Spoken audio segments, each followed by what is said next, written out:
Good morning, everybody. I'm Eureka John, and you're at Eureka Street Crypto, broadcasting live on November 26th, 2021. It is 7:19 in the morning. Yep, I'm up this early on the day after Thanksgiving. I can't help it. I just do this type of thing. Yesterday I was up at 4:20, and this morning I got up at 5:20, and I'm just like, boop, hey, well, I guess I'm up. Yeah, that's it. I'm ready to go for the day. I didn't become like this until I turned around about 40 years old, and yeah, I don't know. I just suddenly just got this like natural dad instinct to just get up early and have the early morning. I'm up before everybody else flex. But yeah, here I am. This is what I'm doing every single day. So yeah, this is my morning video blog, aka brain dump. A lot. I don't really plan this out a lot. It's very much stream of consciousness, and it's just me talking about stuff that I've learned in crypto on a day-to-day basis. Yesterday was Thanksgiving, and everybody came over to the house. We had the turkey, we had the mashed potatoes, the sweet potatoes with marshmallows on top. We had pies, butterscotch pie, pecan pie, pumpkin pie, apple pie.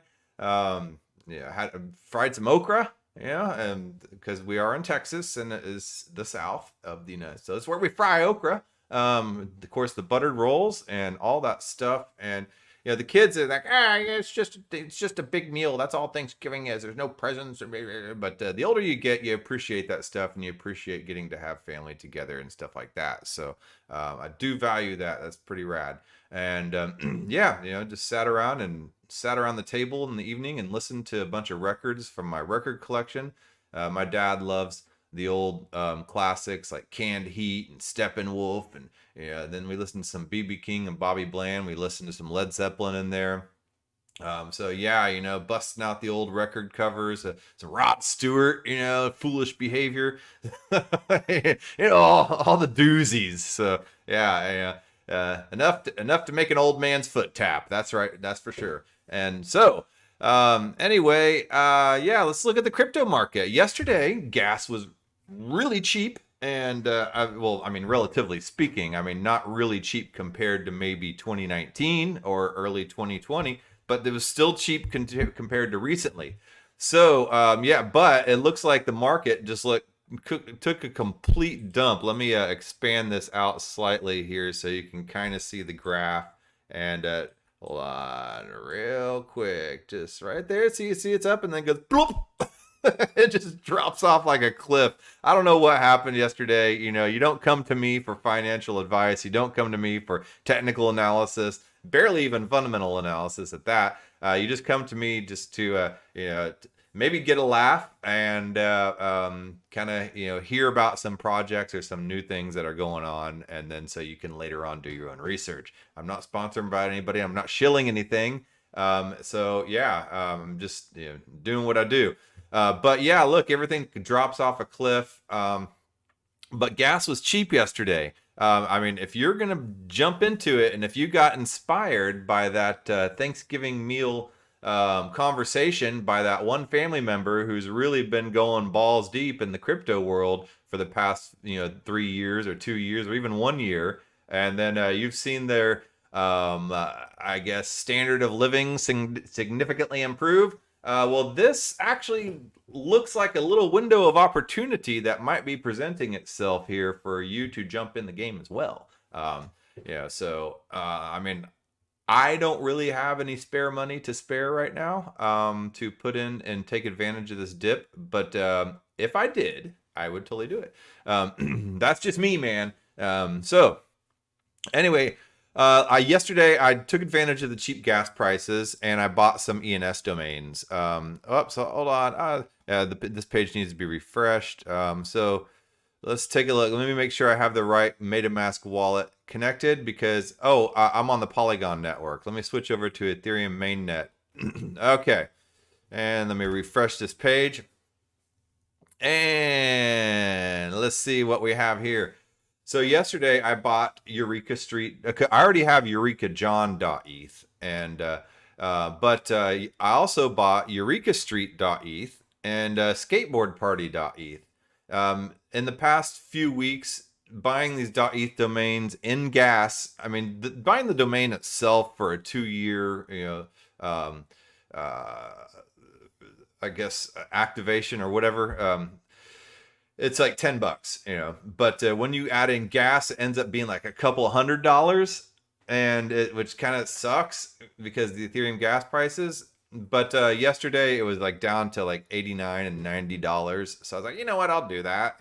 So I bought Eureka Street. I have EurekaJohn.eth, and I bought EurekaStreet.eth. So I have Eureka John, and I'm gonna tie this one to another MetaMask address. So I'll transfer it over. And then I bought SkateboardParty.eth.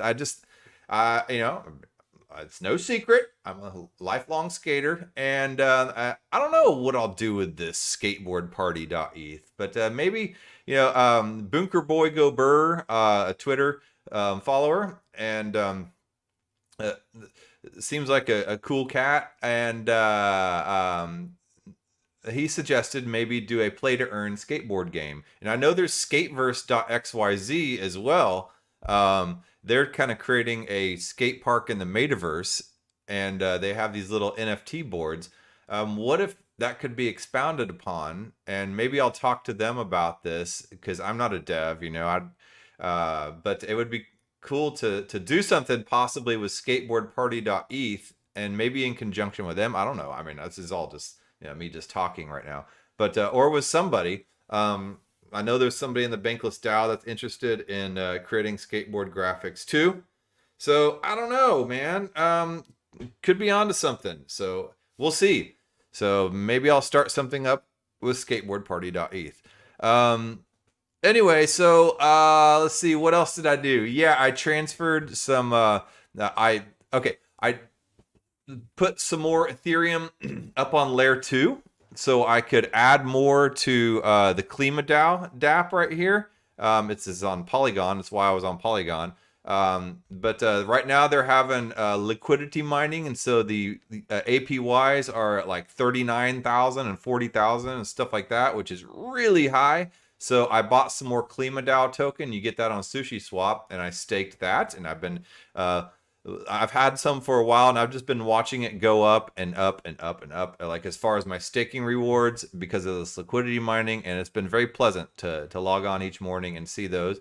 So I bought some of that, but I had to transfer everything from layer 1 to layer 2. Now the Polygon Bridge is expensive, and you find the Polygon Bridge from layer 1 Ethereum to layer 2 right here on QuickSwap, and they give you 3 choices: the Matic, proof of stake, and it was going to cost me I think it was like $126 or something like that in order to bring my I guess it was about $500 worth of Ethereum up on there. So that would be like 1/5 of my Ethereum being used on gas to bring it up. Here's the Polygon Bridge.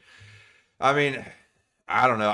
I've used this Polygon Bridge before. It's pretty easy and stuff like that. But I have some weird transactions stuck here that's been there for months, and I don't understand why it never went through, but it's never failed, and it just sticks here and pending. But I've done other transactions on top of it, and it still works. So I don't know. I moved some stuff to the Polygon exchange, but not using this bridge. So this one was kind of expensive, so I checked out Seller Network. So Seller, the C bridge. And I checked this out, and this one also, I didn't have any, let's see here, from Ethereum mainnet to, I didn't have any wrapped Ethereum, and I didn't feel like going to wrap it, I guess. Hold on, let me see.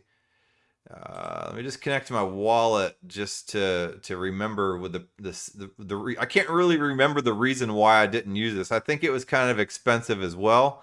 But I ended up using the Hop exchange, and this Hop exchange is awesome. It costed me about $19 to do the transfer from Ethereum 1.0 and Ethereum mainnet to Polygon.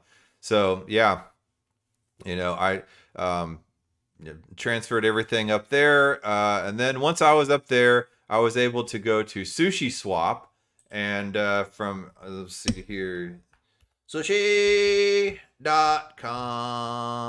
So it's sushi.com. So don't, if you see something like sushi.org, sushi.xyz, sushi. Whatever, don't use that. It's sushi.com, and enter app right here. And this will allow you to exchange your Ethereum on Polygon for a Klima token, Klima.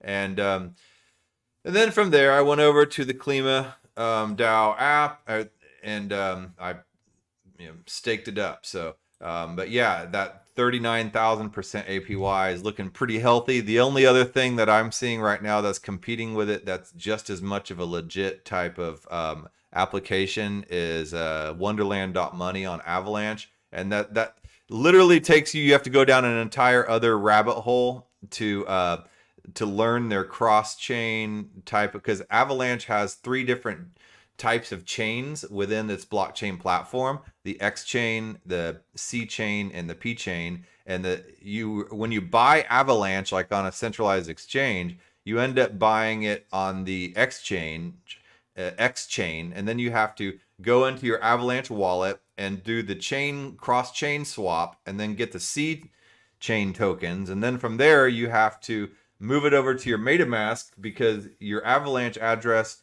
on MetaMask is a C chain. And then from there, you can swap it on TraderJoe.xyz on the Avalanche exchange, and then for the time token. And then you take that time token and you plug it into Wonderland.money on the app.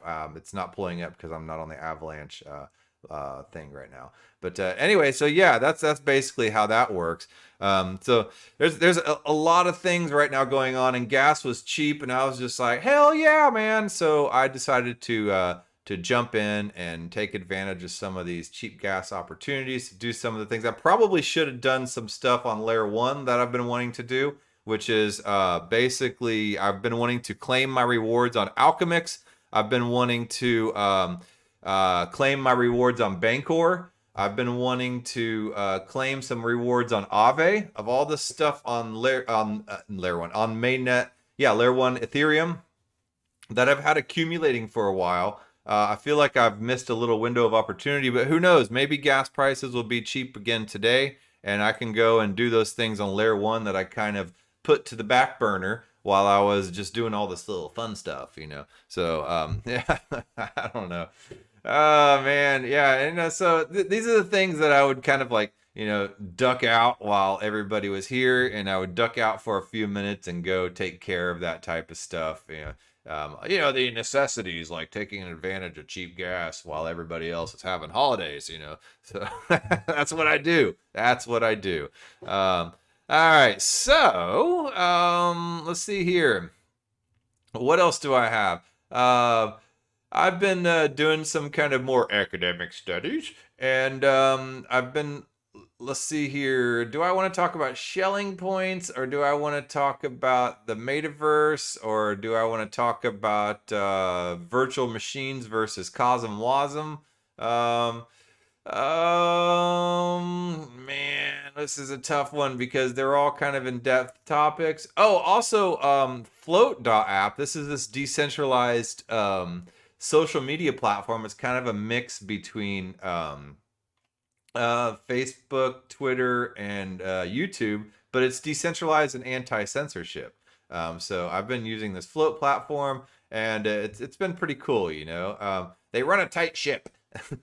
No pun intended. Well, pun intended. Anyway, so they're going to be dropping an NFT series for the original floaters, or I don't know, but the Plank NFTs, and it'll give them some authority and some seniority and some clout and all that stuff that says they're one of the first people that have been using this Flote app. So go to flote.app and you can read all about this. So it'll give you float tokens on an airdrop, accordance with the NFT tier owned whitelisting for Flote avatar NFT sale, Plank holder NFT visible as a badge on your Flote profile, first access to a verified Flote profile, post boosting multiplier, invitation to private Plank owner groups on Flote, Telegram, and Discord, beta access to new features on Flote, exclusive invites and perks for the Flote in real life events. So they have this Flote Fest that they do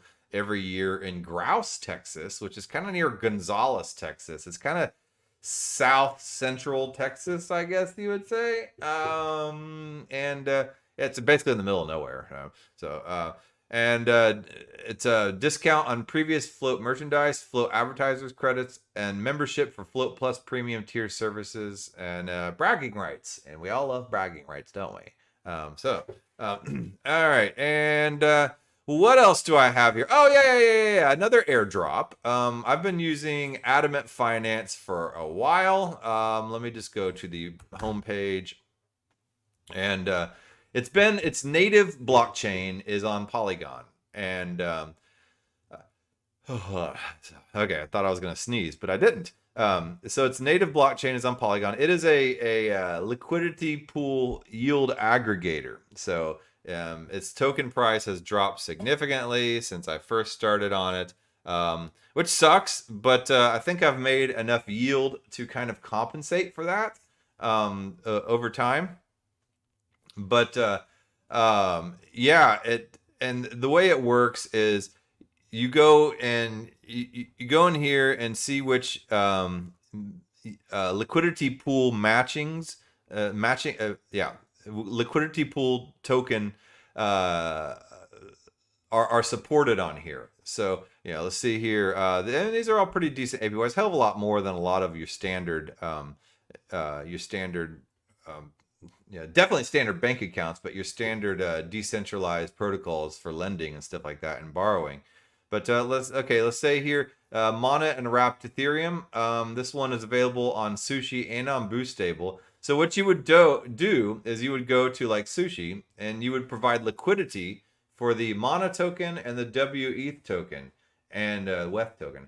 And basically what you do when you provide liquidity to these automated market maker decentralized exchanges is you provide 50% of one and 50% of the other to equal 100%. And then you provide those tokens as liquidity because in these decentralized marketplaces, instead of order books that centralized exchanges use to match buyers and sellers with automated market makers like Uniswap and stuff like that and SushiSwap, there's a pool that everybody puts coins into as a kind of place for people to put in and pull out as they make swaps and exchanges between different types of tokens. And that way that's always readily available. That's the whole premise behind an automated market maker. So if you want to be a liquidity provider, you will provide 50% of one token and 50% another token, and you put it in there, and you every single time that somebody dips in and does a swap for that those particular type of tokens, you get a little percentage of that exchange that exchange fee, the transaction fee, and which is really cool. And if you get a high traffic one or a high APY one, then you can get some pretty significant returns from that. However, it sucks if one of the tokens loses a lot of value, then you suffer what's called impermanent loss. Because it's not really realized until you pull your tokens out. So if the price of it happens to go back up, you're in the clear. But if it doesn't, you're kind of screwed. Or if everybody else in the pool who's providing liquidity suddenly decides to leave and go elsewhere for higher profits, then you're stuck holding that bag. And you can lose a lot of money too. So it's risky in some ways. But if you're just doing like stable coins, it's not as risky. But anyway, I digress. So liquidity pools, so what you get in exchange for providing the 50/50 tokens on liquidity pools is you get a liquidity pool token called an LP token. And that represents your position in that liquidity pool. Well, what these liquidity pool aggregators do is that you take your liquidity pool tokens and then you stake them on this platform. And I'm not really sure what they do with these liquidity pool tokens because I'm not that deep into the mechanics of this. But they do something with it. But by you staking your liquidity pool tokens on here, then they give you an APY for you staking your liquidity pool tokens on here. And some of these APYs are pretty healthy. 99.22 APY for the key WETH token. Aave WE 38.91. Of course, you can go in full degen mode Let's see here. I think there's less full-on degen ones than there was before. Let's see here. Let's see if we can go to full degens and see what's up. And degen. Let's look at the degen ones. I've gotten in trouble on some of these full degen ones, so I would be very careful with this. But they're fun. But there's been ones that were like here, $81,865. It has this dark coin and W-matic. Beware, because dark coin was previously Arcadium, and the whole Red Hot Chili Peppers theme, and this dark coin I think is the whole Pink Floyd theme. Basically, what they do is they gave people 48 hours to move from one token to another token, and if they didn't, because I kind of put things in here and I set it and forget it. Some of these type of games and these degen games are exactly that. They're games, and if you don't follow the rules of the game and go through every stage along with the whole crowd of people, you're going to lose out, and those crowd of people win from that, and they collect the money because you haven't followed along to a T. And I wasn't really aware of that. And when I went in their Telegram group to try to kind of ask some questions, I was really polite about it. But I basically got cussed out and everything like that, and banned. And I was just like, dude, I was just okay, And so I decided, you know what, karma's gonna bite him in the ass. I'm not the type of person to sit here and argue on the internet and try to retort and I'll get you, and yeah. So I decided to just leave projects like Darkcoin alone. And lesson learned. But I'm sitting here talking about this stuff every day, and I needed to kind of just try it and see for myself. And so that's part of it. All this space is checking it out from all angles. So yeah, I learned my lesson there. So I will just stick with, if I do stuff like this, I'll stick with kind of these more normal APY type of projects that are a little more stable, that won't try to get you on some technicality or some game theory rule. If you don't have because I don't have the time to sit around and follow all that. So, anyway. So the whole point of the reason I started talking about this and these liquidity pool aggregators is because they are also moving, or they've moved over to Arbitrum as well. And so they're going to be having an airdrop at some future determined date. So anybody who has anything locked up and staked their ADI tokens on the Polygon network will be receiving an Arbitrum ADI airdrop. So you'll be able to operate on their Arbitrum network as well, and you'll be the recipient of the airdrop. So this says, we're pleased to announce that our Adamant platform will soon be expanding to Arbitrum. This was September 8th. So they have expanded to Arbitrum. I haven't seen the airdrop yet on top of L2 networks. Users who are locked in basic lock or lock plus contracts on Polygon will be airdropped Arbitrum ADI. Get locked today. The airdrop will be very simple. Each user will receive one Arbitrum ADI for each boost they have on the Polygon network. The snapshot date for this airdrop is still to be determined and will allow time for users in our legacy lock to participate. To be eligible, make sure to lock your ADI in our basic lock or lock plus as soon as possible. More news on that snapshot is forthcoming. So yeah, I haven't heard any more news, so just take it for a grain of salt. But something possibly worth looking at if you're interested in this airdroppy type of stuff. So always be on the lookout for little opportunities like this. So it's nice to just suddenly wake up one day and you're just like, oh, airdrop, oh, cool, man, all right. So anyway, that being said, without going too deep into some of these other topics, I've been slowly reading this Meditations on Moloch. It's the Moloch's the god of coordination failure. And, why do people jump in bureaucracies? And why do we have bureaucracies in our country? And everybody complains about it and saying, well, somebody needs to change the system. And everybody's of agreement that the system needs to change.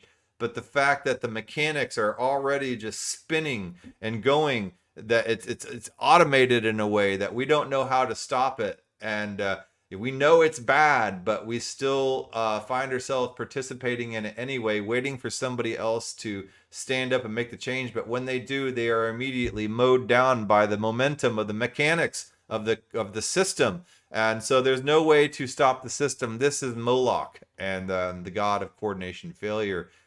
So I've been studying up on this stuff, and the reason I started studying up on this stuff was because of my interest in Moloch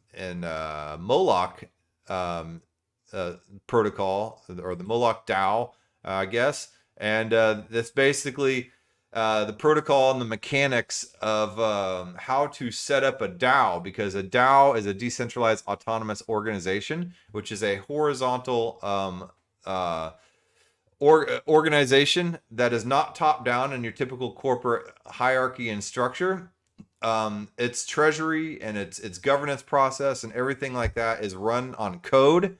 And it's meant to create something that this is meant to for people to self-organize and to defeat and to overcome this entire system that we have of Moloch running things, where a system it has perpetual motion and not one person is able to stand up and put a stop to it. So Moloch spawns a new attempt to address philosophical pitfalls humans run into while attempting to coordinate or not with one another. So it's kind of the whole. There's a few other DAO formation protocols. There's colony.io, there's Moloch, there's DAO governance structures like Aragon and stuff like that are code set up to help people coordinate in a decentralized manner and not a top-down centralized type of manner. So it's really interesting stuff. This is all like cutting edge new stuff. I'm involved in pretty heavily in 3 different DAOs, and it's just everybody's experimenting as they're going along, and we're trying to figure out how to do this. So it's a really fun stuff, and it's a great way to be in the know and get some alpha leaks on things like airdrops. So if that's your thing too.